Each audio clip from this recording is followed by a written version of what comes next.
The Incan civilization first appeared in Peru and flourished from 1400 to 1533 CE. Their empire at one time extended across western South America, from Quito to Santiago, making it the largest empire ever seen in the Americas and the largest in the world at that time. The Incan Empire also covered parts of modern-day countries such as Peru, Chile, Bolivia, Colombia, Argentina, and Ecuador. Cusco was the Inca capital and was the religious and administrative center of the empire. Cusco had a population of up to 150,000 at its peak. It was dominated by fine buildings and palaces, the richest of all the buildings being the sacred gold-covered and emerald-studded Carinchican complex, which had a temple to the Incan sun god Initi, who was the most important god of the Incans.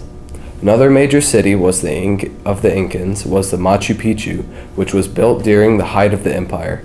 It is estimated to be abandoned around 100 years after it was built, supposedly due to a smallpox epidemic. The site was believed to either be a religious site because of the geological placement or an estate for Incan emperors and nobles. Other hypotheses state that it was a prison or a trade hub. An open letter to the Incans. When one of your major buildings is one of the biggest archaeological finds ever, you and your people should be very proud.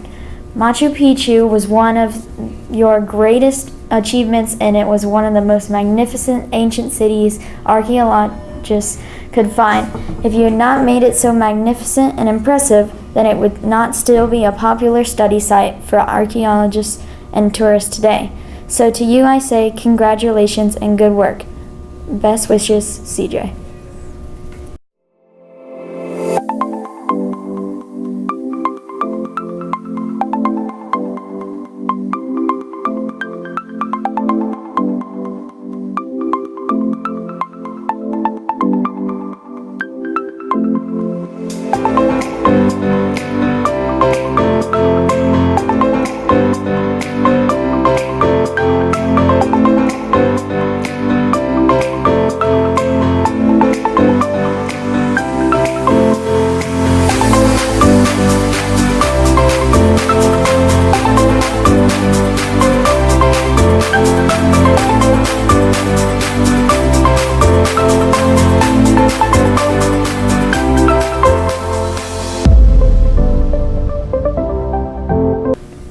The Incans had a Taiwan Tinsuyu government, which is a monarchy ruled by a single leader called the Sapa Inca, comparable to a king. Their economy was very odd. It was centrally based around collective labor, and this brought such wealth to the civilization that they were astonished at what they encountered. Every citizen was required to work, and any laziness was punishable by the death penalty. So it's a good thing for me that I was not an Incan, or I would have died. Labor was divided according to region, and the government took the surplus after all local needs were met and distributed it to the places in the empire that needed it. For working, all citizens received free food, clothing, education, and health care. The Incans did not use a currency because of how their economy functioned. Every citizen had their basic needs met, and any transactions that occurred were conducted under a barter system. The Incans worshipped many gods. They worshipped the sun god Inti the most. They had also had gods called hukas, which were represented by large stones, creeks, or mountain peaks.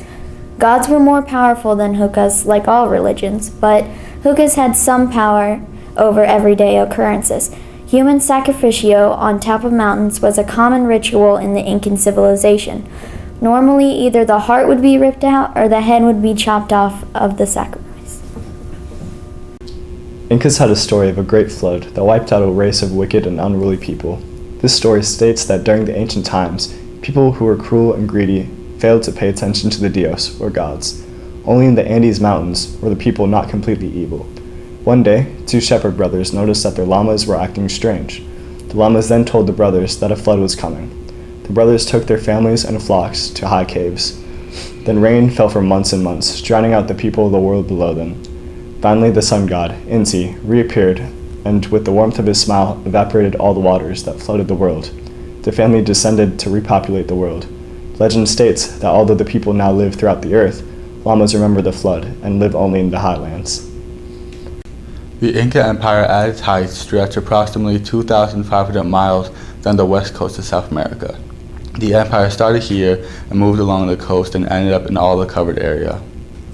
The Inca Empire fell, as all empires throughout history have. The Inca Empire was one of the greatest civilizations to ever emerge, though its end came fast in the late 1520s and early 1530s.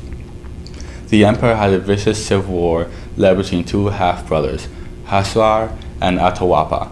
Atahualpa defended his half-brother and won in 1532, but was quickly conquered by a Spanish adventurer named Francisco Pizarro.